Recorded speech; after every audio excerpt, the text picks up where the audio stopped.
cœur. Nous sommes infiniment reconnaissants parce que tu nous as attirés en ces lieux. Nous sommes, Seigneur, ô Dieu, les habitants de cette cité, Seigneur. Nous croyons, Père bien-aimé, ô Dieu, que là-bas il n'y a point de ténèbres, il n'y a que la lumière, Seigneur. Il t'a plu, ô Dieu bien-aimé, que tu nous appelles du nom de cette cité, que tu nous identifies à cette cité, Seigneur. Et tu as dit, c'est la Jérusalem d'en haut qui est notre mère.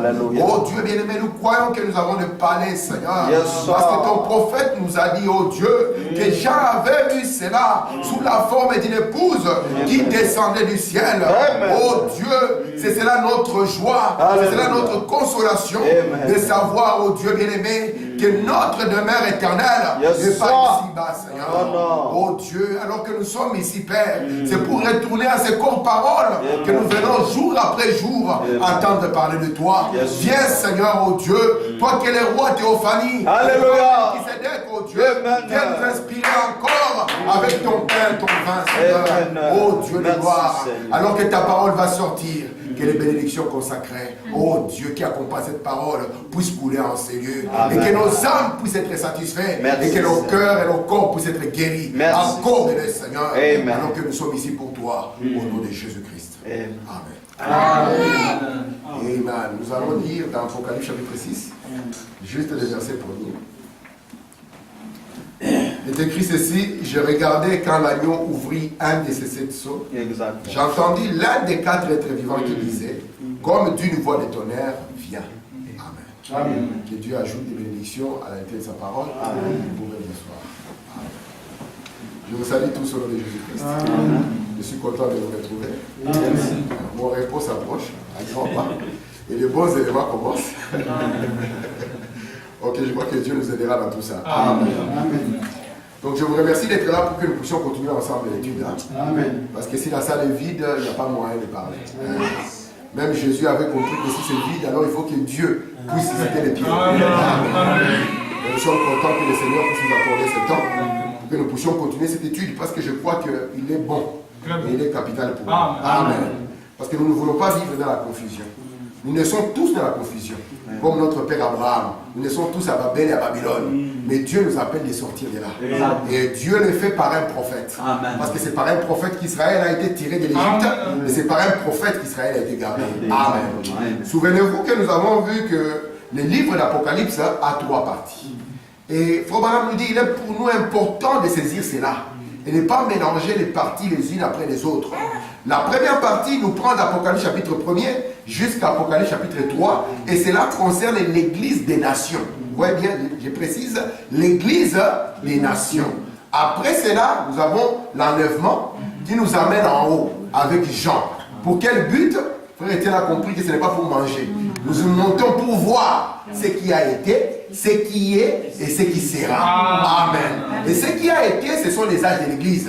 Ce qui est, donc quand Jean monte, ce qui commence à se dérouler, c'est le jugement. Et ce qui va venir, c'est le 7e sceau, la venue du Seigneur. Amen. Remarquez maintenant, je vous ai dit que lorsque nous observons le sceau, Frère Branham nous dit que le mystère entier de Christ était caché dans ces sceaux. Et c'est pour ça que Dieu devait les garder, de sorte que les diables ne pouvaient pas y avoir accès. Nous avons vu que les choses sont manifestées à nous de 3 façons. La première manière, c'était sous forme symbolique, avec Jean et avec Daniel. Ils les ont mis simplement sous forme symbolique. Et Branham dit qu'ils n'étaient pas encore révélés en ces temps-là. Et ils ont vu seulement des symboles se dérouler et aucune personne n'était capable de pouvoir interpréter les symboles. Même Daniel qui était prophète ne parvenait pas. Il a dit Seigneur, mais dis-moi, quelle sera l'issue de ces choses? Dieu lui a dit non, tu es rapide. Toi Daniel, va. Ça ne te concerne pas. Ceci sera gardé, scellé, caché jusqu'au temps de la fin. Et il faut vraiment dire, lorsque nous commençons à le voir être révélé, ça signifie que nous sommes au temps de la fin.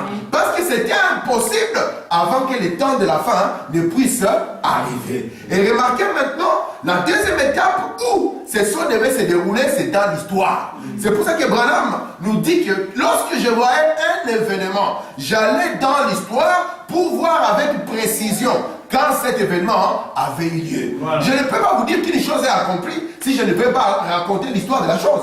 Si je vous dis qu'une chose est accomplie, je dois remonter l'histoire. Prendre l'histoire et vous prouver par l'histoire quand est-ce que la chose a eu lieu. Sinon, ça devient du n'importe quoi. Et remarquez, après que les symboles soient donnés, après que l'histoire soit donnée, là vient maintenant la révélation. Nous avons le sceau du livre, et par un prophète, il vient, il prend les symboles, il prend l'histoire, il prend la révélation, et vous voyez que tout reste ainsi. Amen. Remarquez maintenant le plan des sceaux qu'on avait donné. Je vous avais montré que dans les 4 premiers sceaux, dans chaque sceau qui s'ouvre, il y a un être vivant qui intervient. Amen. De manière que quand le premier sceau va s'ouvrir, ça sera avec le premier être vivant à la face du lion, et en face de lui viendra quoi? Le cavalier au cheval blanc.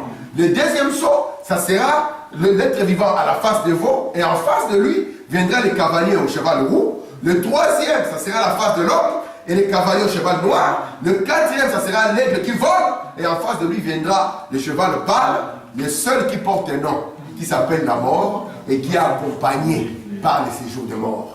Lorsque nous arrivons au 5e sceau, lorsque nous l'ouvrons, Frère Branham nous dit, tu as exposé 270.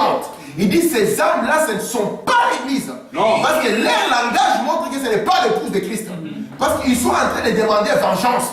Frère Branham dit là-bas, souvenez-vous, c'est dans le 4e sceau que l'église a quitté la terre. Et ce sont les âmes sous l'autel. William Branham dit, ce sont les juifs. Amen. Le 6e sceau, c'est le sceau du jugement. Et le 7e sceau nous ramène Jésus sur la terre. Est-ce que vous êtes avec moi? Amen. Amen. Maintenant, aujourd'hui, nous allons commencer le parcours historique. Hein? Vous voulez parcourir avec moi?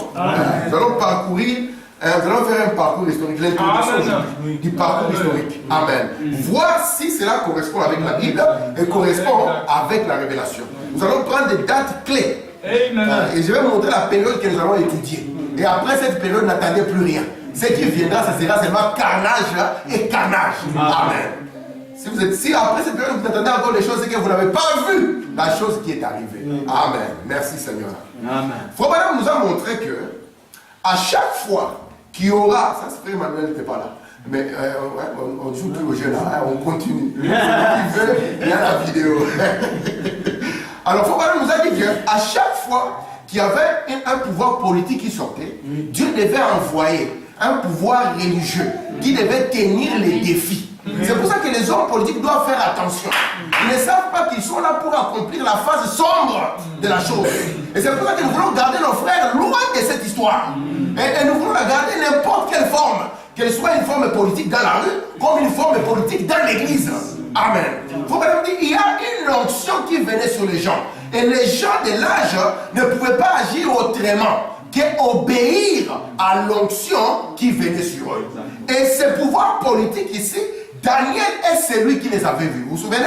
Il avait vu qu'il y avait une période qui était donnée des 4 royaumes sur la terre, et Daniel l'a appelé comment? Les temps des nations.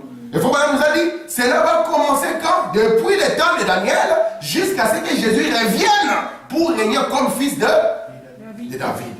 Donnez-moi. Amen. Vous voyez ça? Et cela est appelé les temps des nations. Et nous avons vu avec vous que Daniel avait vu la succession de quoi? Des 4 grands royaumes. On commence par l'empire babylonien et nous allons finir par l'empire romain. Et Frère Branham nous a dit, remarquez la statue, c'est qu'elle va changer. Du fer pur, elle va passer d'un mélange au fer avec l'argile. William Branham dit, c'est la preuve que Rome va aller se disséminer dans chaque nation qu'il y a sur la terre. Et là, il nous dit, faites attention, nous avons Babylone au début de la Bible, nous avons Babylone au milieu de la Bible, et nous avons Babylone à la fin de la Bible. Sauf que Babylone à la fin de la Bible est devenue Babylone mystère. Amen.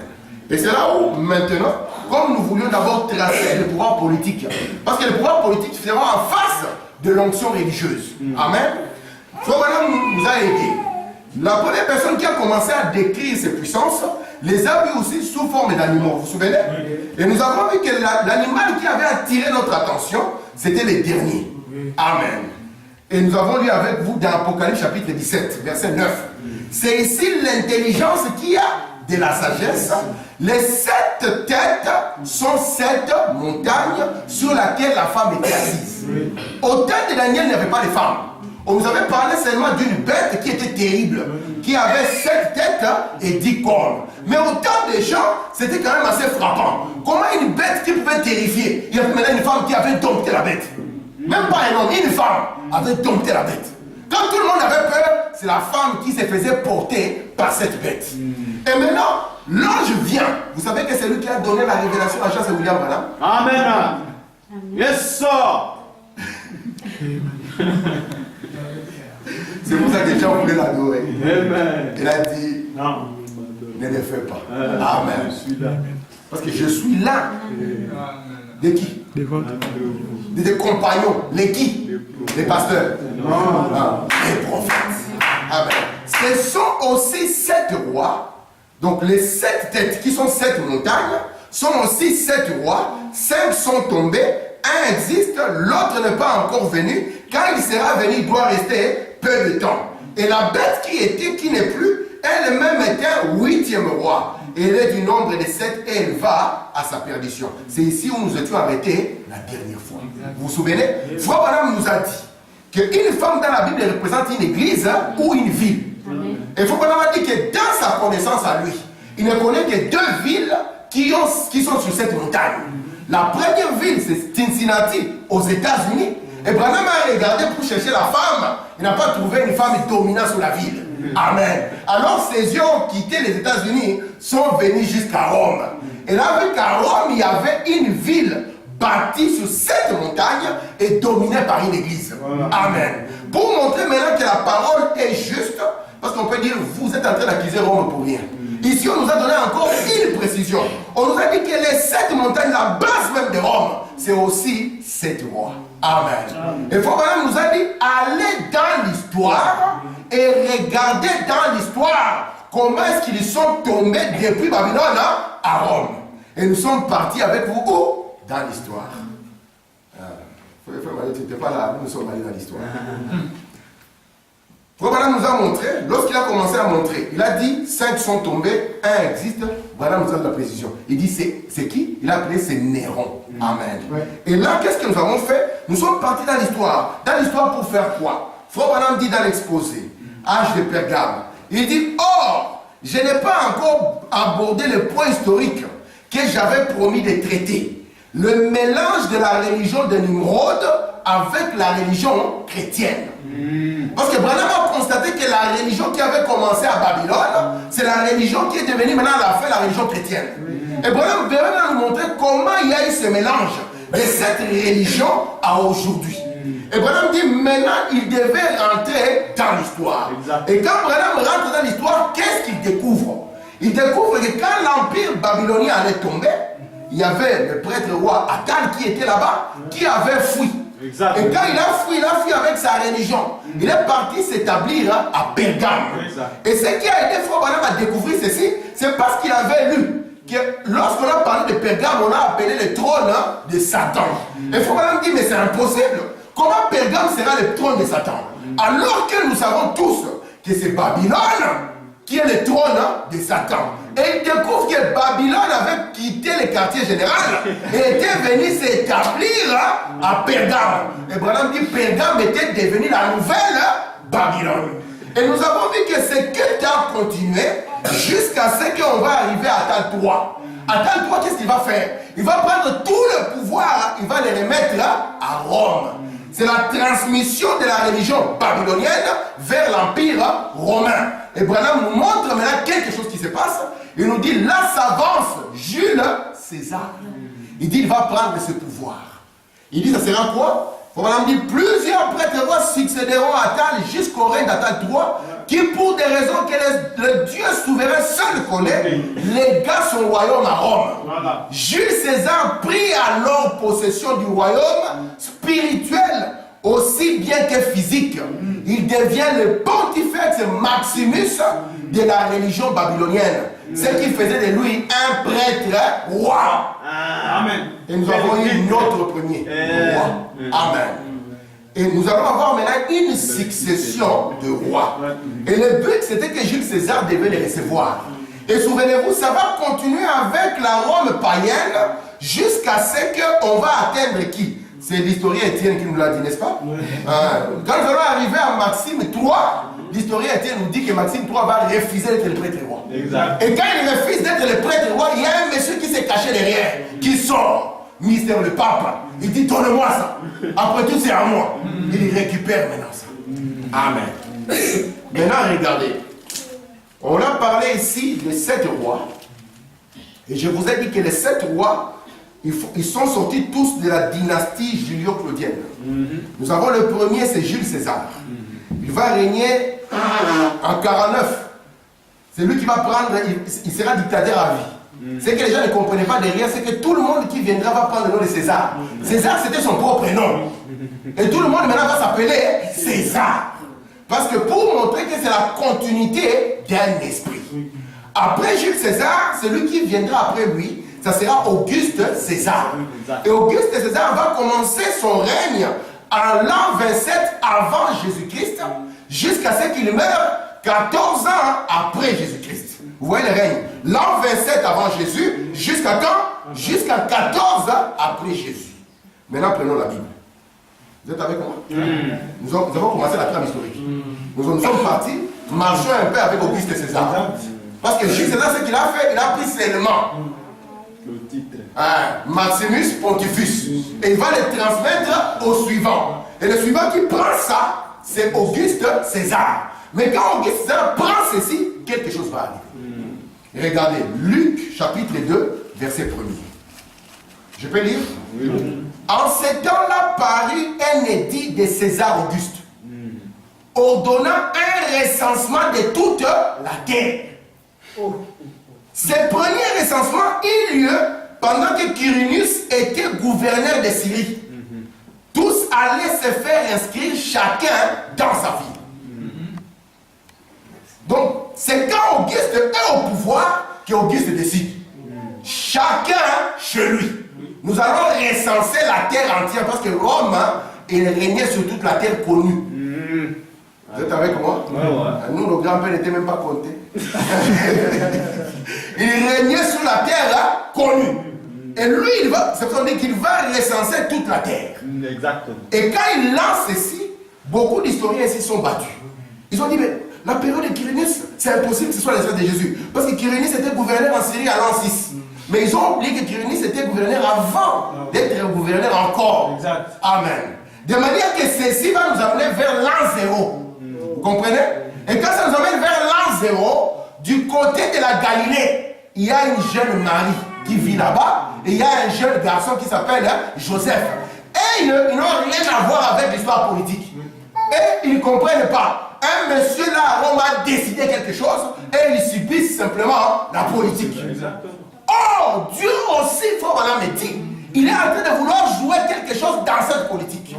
Parce que eux, ils étaient des Galiléens, ils vivaient en Galilée. Mais ils n'étaient pas originaires de là. Mais comment Dieu allait accomplir son écriture? Il utilise les hommes politiques. Et il faut me dire, c'était une persécution. Parce que l'église de Dieu, c'est pas là, c'était Israël.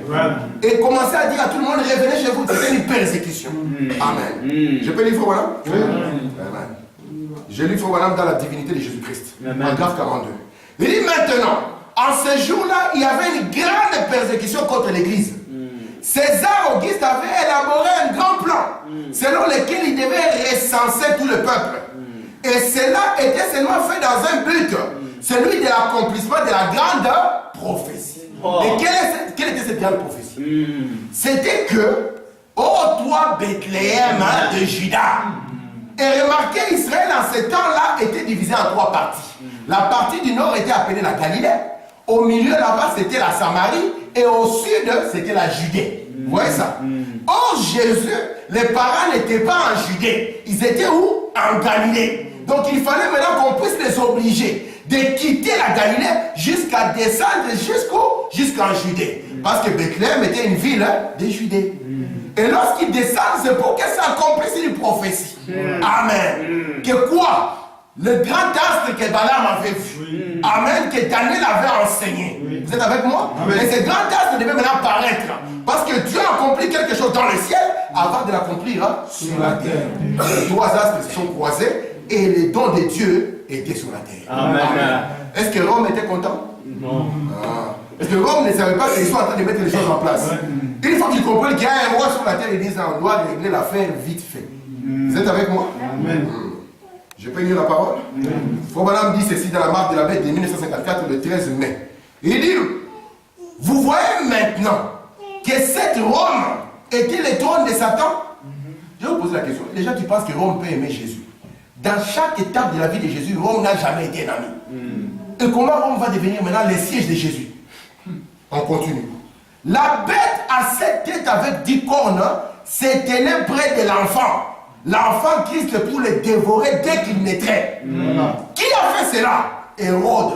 Pour la petite virgule, Rome. Amen. Ça a toujours été. Nous allons prendre Daniel tout à l'heure. Si nous avons le temps, si le Seigneur nous aide, nous allons voir. Et c'est comme cela qu'à l'époque, celui qui était le chef de la Judée, c'était Hérode le Grand. Vous êtes avec moi? Donc nous sommes maintenant zéro, Jésus vient de naître. Lorsque Jésus va naître, qu'est-ce qui va apparaître dans le ciel? Il va apparaître un signe. Et le signe là sera vu où? En Orient. Vous êtes avec moi? Parce que Jérusalem était à l'ouest par rapport à Babylone. Vous êtes avec moi? Et ils étaient à l'ouest. Exact. Parce qu'on va toujours à l'ouest pour l'adoration. On ne va jamais à l'est. Jamais. Au grand jamais. Parce que le lieu très saint n'a jamais été à l'est. Il a toujours été à l'ouest. Et ces gens ont commencé leur marche. C'est pour ça que nous avons vu son étoile à l'Orient. Nous sommes venus pour l'adorer. Amen. Et l'étoile là, c'est toujours un messager qui devait le conduire jusqu'au lieu où était le roi. Vous êtes avec moi? Et remarquez maintenant, ils ont commencé leur marche jusqu'à ce qu'ils entrent dans la grande ville de Jérusalem. Parce qu'ils pensaient que le roi serait connu à Jérusalem. On pose la question au roi Hérode. Hérode, toi, le chef de la Judée, dis-nous. C'est toi le roi ici. Vous êtes avec moi? Dis-nous, où est le roi? Hérode dit, mais c'est quoi ça? À chaque fois qu'on entendait le nom d'un roi, c'était grave. Hein? Vous vous souvenez même quand on voulait trahir Jésus, ils ont dit à Pilate, nous n'avons que c'est le roi. Hein? C'est qui? C'est César. Si toi tu as un autre, dis-nous. Est-ce que tu es ami de César ou tu n'es pas ami de César? Amen. Et remarquez, c'est à partir de là que le grand va calculer. Il dit, ces gens, ils ont fait 2 ans. Donc ça signifie qu'ils avaient vu quand ils étaient là-bas. Donc l'enfant là doit avoir 2 ans. Donc à partir de 2 ans jusqu'en bas, génocide pour qu'on ne rate pas. Rome n'a jamais été l'ami de Dieu. Amen. Et remarquez, quand Jésus va apprendre, les parents vont apprendre ça, qu'on est en train de chercher l'enfant, qu'est-ce qui va se passer, frère Étienne? Ils seront réfugiés en Afrique. Voilà. Heureusement qu'en Afrique, il n'y avait pas Théo Frankel. On les a accueillis. Amen. Amen. Et selon l'histoire, c'est à l'an 4 qu'Hérode va mourir. Parce que pour montrer que la parole de Dieu est parfaite, quand Hérode va mourir, la Bible nous dit c'est là où ils vont revenir. C'est pour ça que lorsqu'on parle de Jésus à 12 ans, vous allez voir que Jésus est toujours en Palestine à l'âge de 12 ans. Pourquoi? Parce que c'était après la mort d'Hérode. Vous êtes avec moi? Amen. Après la mort d'Hérode. Nous sommes dans l'an 12. Vous avez vu comment nous avons parcouru? L'an 0. Nous sommes arrivés aujourd'hui à l'an combien? L'an 12. Je vais vous dire quelque chose. Maman, c'est que tu vas croire? Amen. Ça c'est bien. Frère Branham nous dit que quand Jésus est né, il n'était pas le Christ. Parce que beaucoup de gens ils pensent que Jésus c'est le nom et Christ c'est le prénom. Jésus, quand il est né, il n'était pas le Christ. Vous savez ça? Frère Branham dit il est devenu le Christ au baptême des gens. Parce que le Christ signifie quoi? Signifie le roi. Amen. Il dit qu'il était le premier dans la prise du Saint-Esprit. Oui. Amen. Yes, sir. Vous voyez que ce qui a intéressé la vie, ce n'était pas la vie de Jésus avant 30 ans. On n'a pas dit grand-chose. Nous avons vu seulement comment on a protégé l'enfant. Comment l'enfant à 12 ans, il faut qu'on dit d'abord, il a parlé, on l'a appelé avec sagesse. Il faut qu'on dit qu'il n'avait pas de sagesse. Mais la Bible nous dit que quand nous parlons de l'humanité de Jésus, les gens pensent que nous n'aimons pas Jésus. Mais les gens même parlaient seulement de la divinité de Jésus. Or, nous devons parler de l'humanité de Jésus parce qu'il était pour nous un parent rédempteur. Voilà, on dit ces petits enfants sans aucune sagesse. D'ailleurs, la Bible nous dit qu'il a appris des choses. Pas des choses, il a appris l'obéissance. Par quoi? Par les choses qu'il a fait. Si vous dites que Jésus-Christ est le même, c'est la chair, c'est que vous vous trompez. Parce qu'il était un bébé. Et puis il a sorti la barbe, donc il n'est plus le même. Mais nous croyons que Jésus-Christ est le même. Alléluia. À l'exception de quoi? Du corps physique. Exact. Donc quand nous arrivons à l'an 12, on nous a pu raconter comment on lui a appris à faire des histoires. Ça n'a plus intéressé Dieu. Ce n'était pas dans le programme de Dieu. Amen. Pourquoi? Parce que selon les calendriers de Dieu, le vrai travail devait commencer à l'an 30. Amen. Selon les 70 semaines de Daniel. Vous êtes avec moi? Amen. Le vrai travail devait commencer quand? À l'an 30. Je vous lis les 70 semaines. Je suis dans Daniel chapitre 9, verset 24. 70 semaines ont été fixées sur ton peuple et sur ta ville sainte. C'est sur le peuple de qui? De Daniel. Sur la ville sainte de qui? De Daniel. C'est pour ça que quand Jésus montait, est-ce qu'on a dit, vous les Congolais, tel que vous les voyez monter? On parle au Galilée, non? Tel que vous l'avez vu monter, tel que vous le verrez revenir.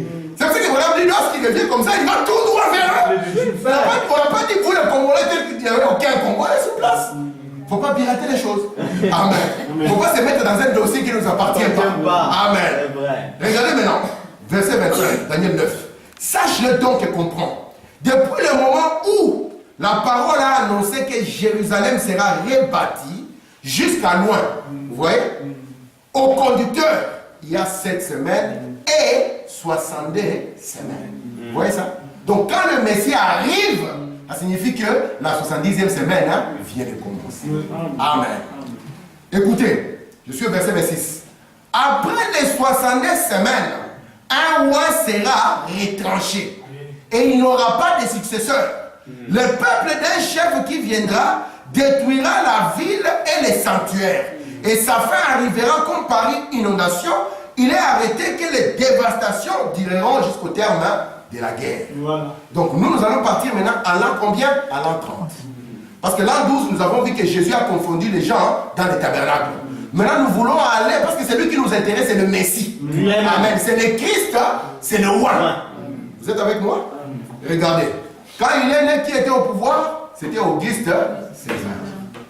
Maintenant, Auguste César, il va régner de l'an 27 à l'an 14. Or, nous savons que Jésus, quand il va commencer son ministère, selon la Bible, il doit avoir plus ou moins quel âge? 30 ans. Donc, lisons la Bible. Vous êtes avec moi? Amen. Merci Seigneur.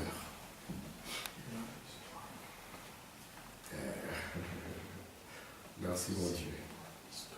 J'aime beaucoup les prophètes. Amen. Sans les prophètes, c'est vraiment incroyable. Nous ne pouvons pas y arriver. J'aimerais lire quelque chose dans Luc que j'espère que je n'ai pas perdu. Donnez-moi une seconde, je trouve ça. Je vais prendre dans Luc 3. Ok, merci Seigneur. Je suis dans Luc 3. Je suis au verset 21. Écoutez bien ceci. Donc je commence d'abord dans Luc 3, verset 1er. C'est très important que vous disiez ça. Luc 3, verset 1er. Écoutez bien. Donc, qui va mourir? Quand nous sommes à l'an 14, l'an 12, Jésus confond les gens au temple. L'an 14, Auguste César meurt. Quand il meurt, on prend qui? On prend Tibère César, on le met à sa place. Donc lui, il commence son règne à l'an 14. Écoutez maintenant. Luc 3, verset 1er. La 15e année du règne de Tibère César. Ouais, c'est donc nous sommes à l'an 29 comme ça, ouais. Nous approchons de l'an 30. Vous êtes avec moi? Lorsque Ponce Pilate était gouverneur de Judée, Hérode plutôt tétrarque de la Galilée, son frère Philippe, tétrarque de l'Iturie et du territoire des Trachonites, Lysanias, tétrarque d'Abilène. Et du temps des souverains sacrificateurs Anne et Caïphe, la parole de Dieu fut adressée à Jean. Alléluia. Et Zacharie dans le désert. Yes, donc vers les années 29 avant qu'on arrive à l'an 30, vous voyez déjà qu'automatiquement Jean lui dit, va préparer la route. Amen. Vous voyez ça? Nous commençons à nous approcher à l'an 30. Parce que la parole nous avait dit que c'est à l'an 30 que le roi doit venir. Oui. Et il faut que ça puisse correspondre. Oui. Parce que Branham a dessiné sur son tableau, il a mis bien ça. Vous êtes avec moi? Amen. Ça va jusque là? Donc Tibère, lui, il prend place, n'est-ce pas? Et quand il prend place, en ce temps-là, Hérode le Grand était mort. Et quand il était mort, on avait pris son royaume, on l'avait divisé en 3 parties. On a donné ça à ses enfants. C'est pour ça qu'on les appelle des tétrarques. Parce qu'on a divisé le royaume en fait. Et c'est ici que Jean aura des problèmes. Parce que c'est lui ici, on aura d'abord Hérode, les tétrarques de Galilée, et puis on aura son frère Philippe. Oui. Et Hérode, il va prendre la femme de qui? De son frère Philippe. Il faut vraiment dire, ces jours-là, quand le roi allait entrer, et Jean-Baptiste prêchait sur mariage et divorce. Amen. Les diacres ont couru vite dans le bureau du pasteur. Ils ont dit, écoute papa, on a besoin de construire le tabernacle. Ces jours-ci, c'est les colonnes en or. Donc quoi? Prêche que Jésus est bon.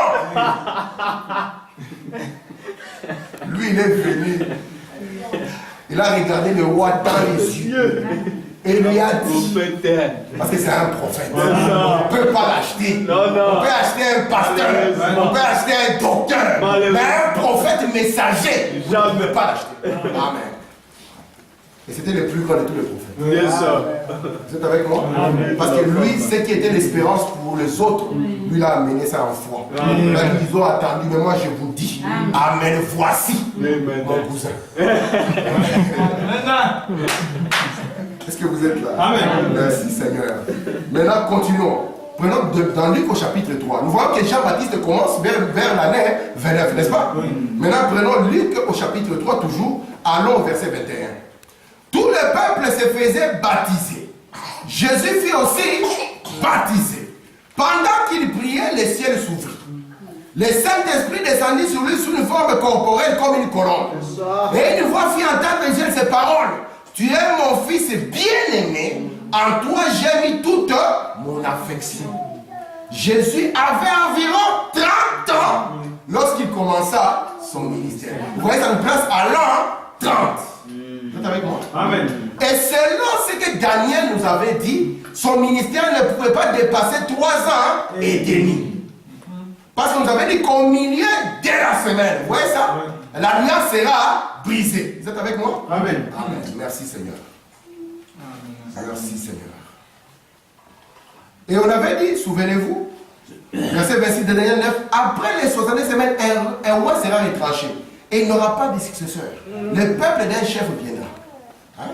Le peuple d'un chef viendra, détruira la ville et son sanctuaire. Nous sommes à l'an combien? L'an 30. Merci Seigneur. Mon Dieu. Je peux lire Frère Madame maintenant? Amen. Frère Madame dit ceci. Je suis dans l'âge de l'église d'Éphèse, au paragraphe 45. Bon, le premier âge de l'église a commencé aux environs de 53. Mais j'ai posé la question, Frère Madame, mais Frère Madame, pourquoi tu dis ça? Tout croyant sait ici. Il sait quoi? Il sait que l'église a commencé à la Pentecôte. L'église n'a pas commencé ailleurs. L'église a commencé quand? À la Pentecôte. Mais comment, Branham, toi? Nous savons que la Pentecôte, c'est aux environs de combien? C'est aux environs de 33. Parce que Jésus ne peut pas dépasser. Il ne peut pas arriver à 35. Lui, quand il commence, quand on le voit, nous savons que 3 ans et demi nous sont donnés. Et puis il doit quitter la terre. Donc, nous pouvons fixer la Pentecôte, selon Frère Branham, j'ai beaucoup de citations, à l'an 33. Exact. Mais Frère Branham nous dit que l'âge d'Éphèse commence à environ l'an 53. C'est là où Frère Branham va nous donner une précision. Il va nous dire, souvenez-vous que les actes de l'église, ça concernait l'église des nations. Exact. Mais quand Jésus va commencer, il n'aura que des disciples juifs. De manière que même le christianisme va commencer comme une secte de juifs. Exact. Parce que là, c'est un juif qui croit en leurs affaires. Et il croit en un monsieur comme ça. Et c'est quand ils entraient dans les synagogues, on les regardait comme ça, tu vois. Et là, les rabbins montaient. Nous avons entendu qu'il y a des gens qui croient des choses ici. C'est comme ça qu'ils avaient commencé. Vous comprenez?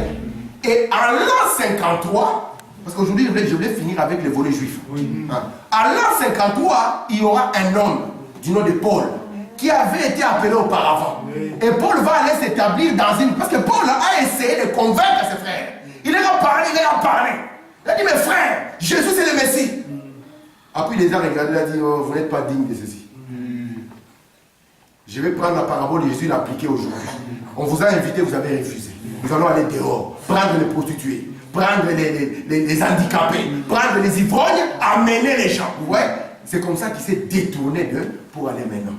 Et dans toute la vie de Paul, il ne s'est établi qu'à un endroit pour faire le pastorat. C'est à Éphèse.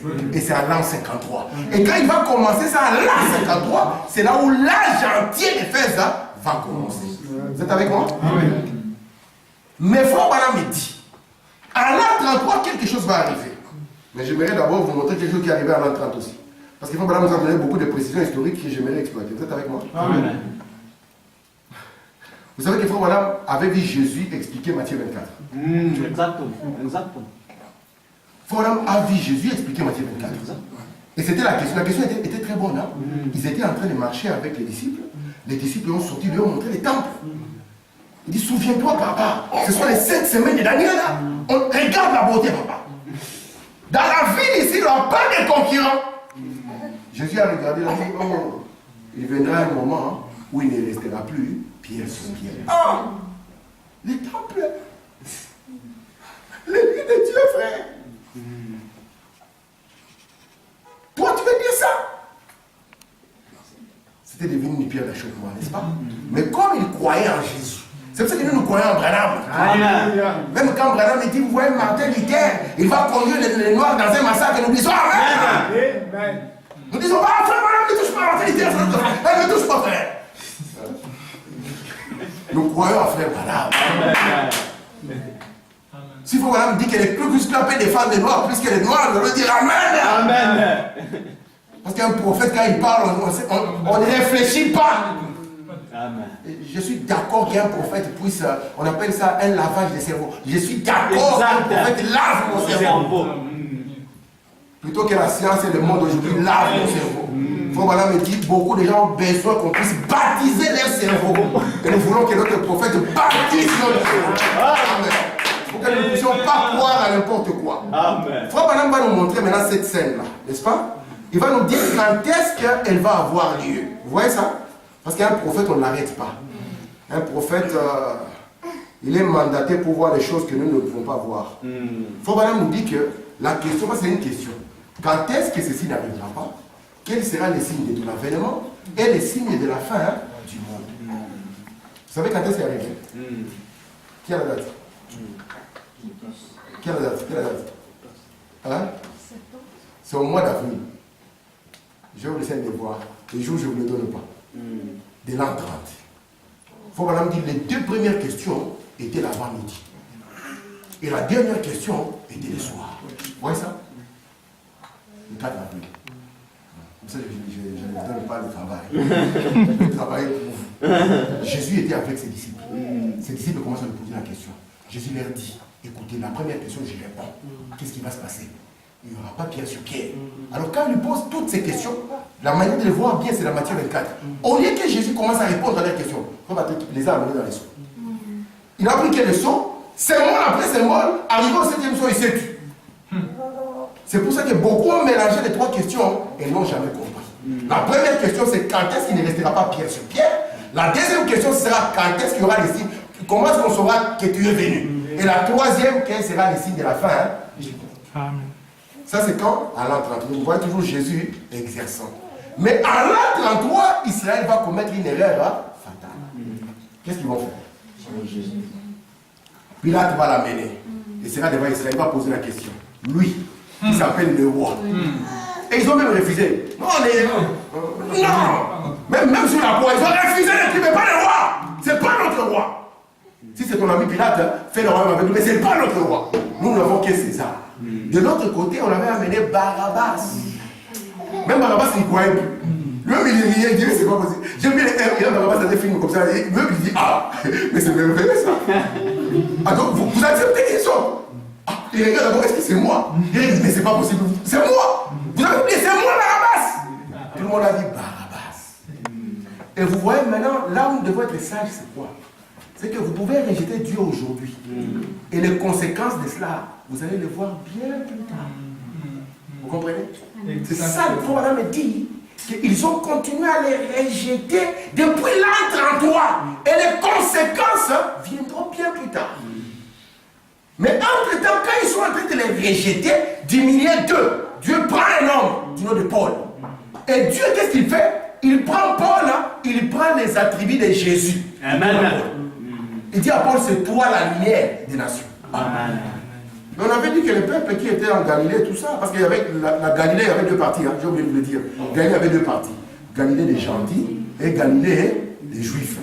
Or, la Galilée des gentils, c'était les pires des endroits. Et c'est là où Jésus est parti naître. Nous croyons toujours qu'il est visible dans la Galilée des gentils. Merci Seigneur. Amen. Est-ce que ça va jusque-là? Donc dans l'an 33, on rejette Jésus. N'est-ce pas? On prend Jésus, on le met à la croix et on fait quoi? Saint-Esprit suffit. 50 jours plus tard, 40 jours, Jésus monte. 50 jours après, le Saint-Esprit descend. Et quand le Saint-Esprit descend, il descend sur une église juive. Vous êtes avec moi. Mais remarquez qu'entre-temps, après cette expérience, il y a un homme du nom de Paul. Dieu le prend et le suscite. Parce que Dieu n'a pas d'autre personne. Dans sa main, il n'a que les juifs en fait. Il prend celui-là. Il lui dit, écoute, j'aurais voulu avoir une nation, mais je te prends quand même. Toi, viens, tu seras la lumière des nations. Vous êtes avec moi? Et c'est pour ça que Paul dit, souvenez-vous que ce sont les juifs qui ont amené l'évangile aux gentils. Vous voyez ça? Vous êtes avec moi? Et de la même manière que les juifs ont amené l'évangile aux gentils, de la même manière les gentils amèneront l'évangile aux juifs. Amen. Vous voyez ça? Amen. Donc, maintenant Paul commence son travail. En 53, il arrive où? Il arrive là, à Éphèse. Il établit son église, il reste là à peu près 3 ans. En train de prêcher, de prêcher. Parce que Paul, lui, il devait s'occuper des Juifs. Vous êtes avec moi? Et non, Pierre plutôt, il était l'apôtre des Juifs, et Paul était l'apôtre des gentils. Écoutez, il faut pas toujours dans l'âge de l'Éphèse. Le premier de l'église a commencé aux environs de 53 après Jésus-Christ, lorsque Paul a établi l'église à Éphèse. Lors de son voyage missionnaire, il établit l'église à Éphèse, l'église d'Éphèse.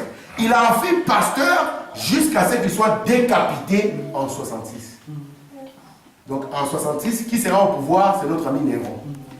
Quand Néron est au pouvoir, écoutez, vous voyez qu'on a quelques mais je vais revenir un peu dans l'histoire pour vous montrer un qui est entre Tibère et Néron, ce qu'il avait fait et ce que Fawara me dit, d'accord? Vous allez voir ce qu'il avait fait qui va avoir une conséquence grave plus tard. Alors Paul, lui, à force de les persécuter, il va dire, je l'appelle à César.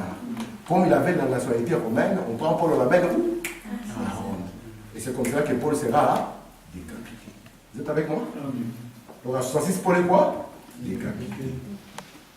Lorsqu'on arrive à 68, notre ami Néron, chantant sous l'onction, étant content, il brille Rome.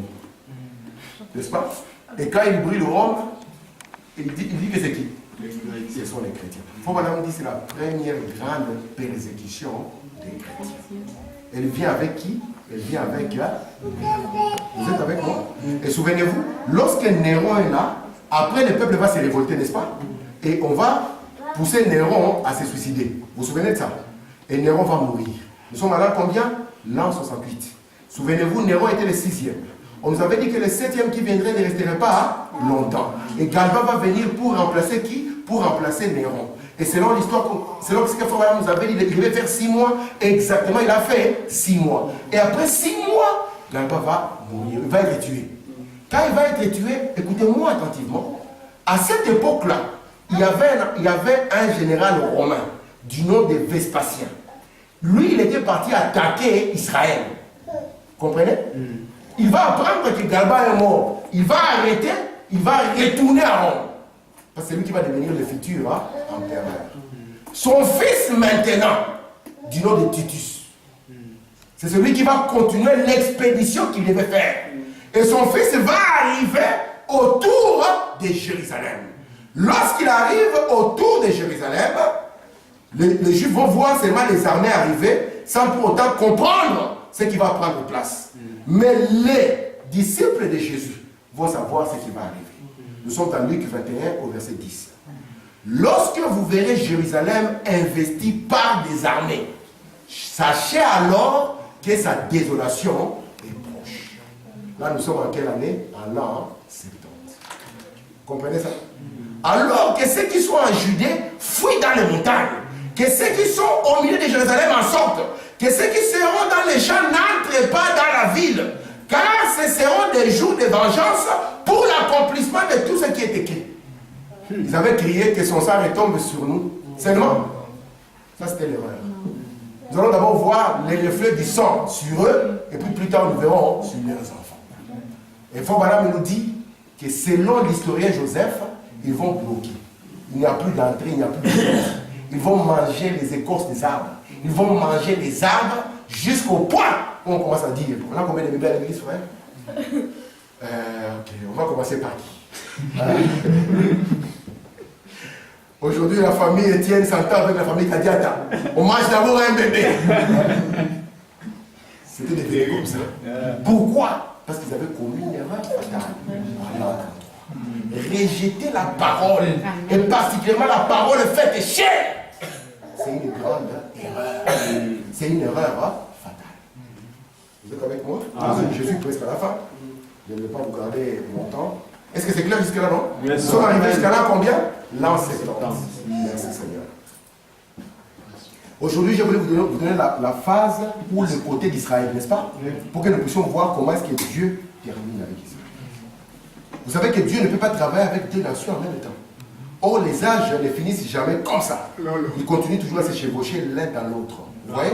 C'est pour ça qu'ils avaient rejeté Jésus depuis l'an 33. Mais cela va continuer jusqu'à ce qu'Israël soit détruit et que tout le monde soit amené captif parmi toutes les nations. Vous comprenez ça?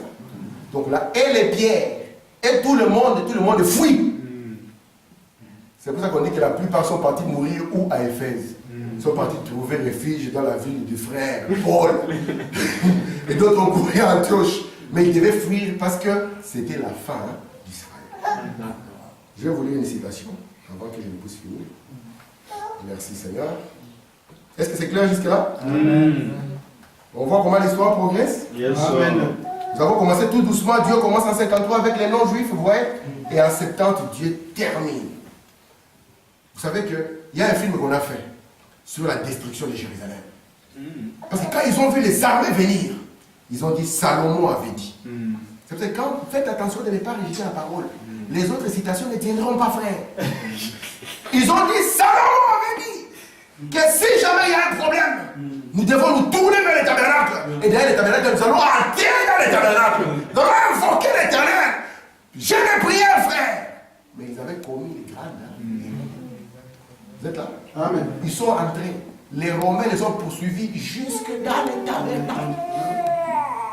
Dans un film comme ça, les pompes, on montre comment un militaire romain déchire le voile pour entrer dans les détresses. Les rabbins qui étaient là, ils meurent d'émotion. Ils disent, oh Seigneur, comment tu peux laisser ça? Les infidèles sont entrés, ils ont brûlé Jérusalem. Parce que rejeter la parole, c'est très grave. Et pourtant, eux n'étaient qu'aveuglés. Il faut, madame dit, faites attention. L'âge de l'église des nations finit aussi dans l'aveuglement. Il dit que ce qui était la vision des gentils était l'aveuglement d'Israël. Et ce qui est la vision des juifs sera l'aveuglement des nations. Amen. Je vais lire une dernière citation. N'est-ce pas? Vous allez la croire? Amen. Vous allez vous poser la question, maintenant, tous ces juifs qui étaient attachés à Jésus, quel était leur sort? Et ceux qui pouvaient croire. Maintenant que l'âge de l'église va commencer, quel est le sort de ces gens? Parce qu'aujourd'hui, j'ai envie de mettre le point virgule sur le sort d'Israël pour que nous puissions continuer notre ligne de temps. Tu vas prendre chaque sort, montrer ses sorts, vous voyez, c'est ça, jusqu'à ce qu'on arrive en 1909 et le bon va faire exploser. Amen. Je suis dans le 5e sort, paragraphe 455. Vous allez aimer cette citation. Voilà, me dire, oh, bien. Ou, afin de régler la situation, la question, pour ceux qui, ces âmes, maintenant suivaient bien, ces âmes sous l'autel. Vous voyez quand on ouvre le 5e sceau. À l'ouverture de ces sceaux, ceux qui avaient été tués pendant la période entre la mort de Christ et l'enlèvement de l'Église. Amen. Vous voyez ces juifs?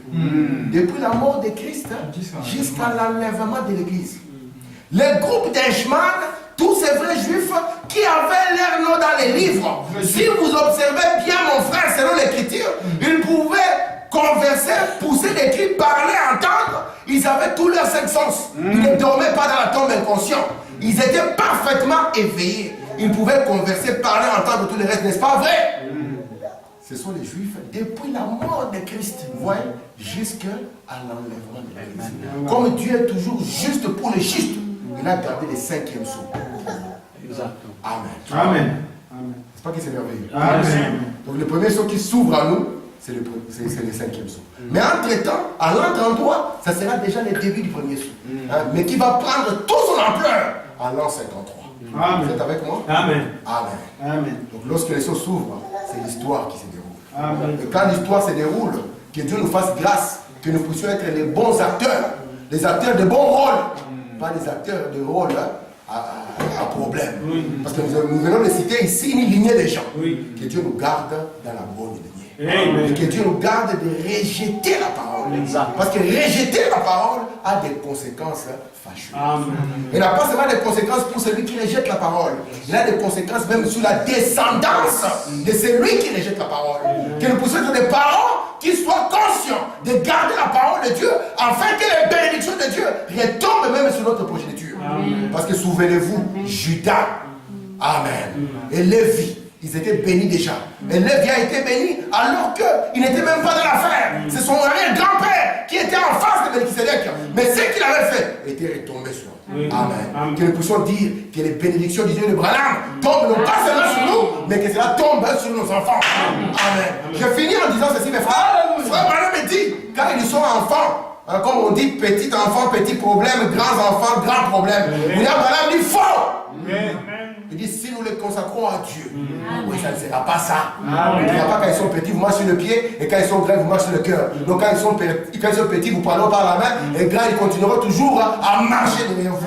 Parce que Dieu a dit, instruis l'enfant dans la voie qu'il doit vivre quand il sera grand. Amen. Amen. Que le Seigneur vous dise.